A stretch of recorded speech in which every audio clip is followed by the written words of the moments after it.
مرحبا، يسعد لي كل اوقاتكم اعزائي متابعي قناة ايفا. اليوم راح نساوي مع بعض عصير طيب كتير ومفيد. عصير الكيوي راح نساويه بطريقتين. الطريقة الاولى الكيوي مع الحليب والسكر حسب الرغبة، والطريقة الثانية الكيوي مع الليمون كمان السكر حسب الرغبة. يلا نروح لطريقة التحضير.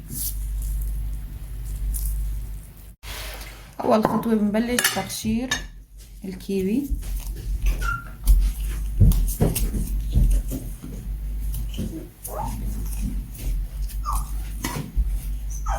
هيك لنخلص كل الكمية.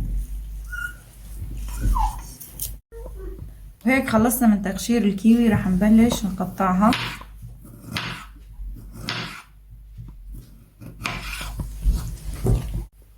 راح نبلش بالخطوة الأولى، نضيف الكيوي بالخلاط نص الكمية، نضيف عليها عصير الليمون والسكر حسب الرغبة. نحن ما راح نضيف سكر. راح نضيف عليها كوب ماء بارد وبنخفق. وهيك صار عنا جاهز أول نوع.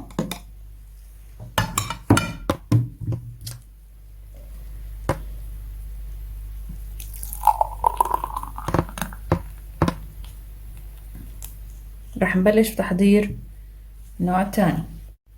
راح نبلش نضيف الكيوي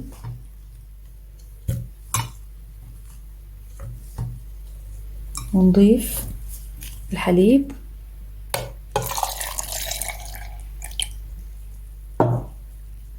وملعقتين من السكر والسكر حسب الرغبة،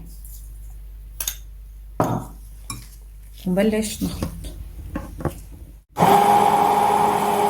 وهيك صار عنا جاهز النوع الثاني.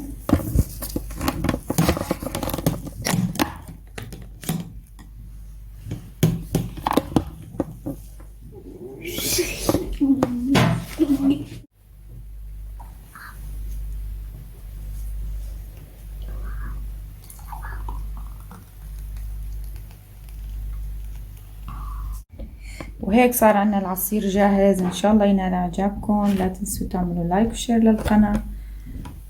ان شاء الله الف صحة وهنا.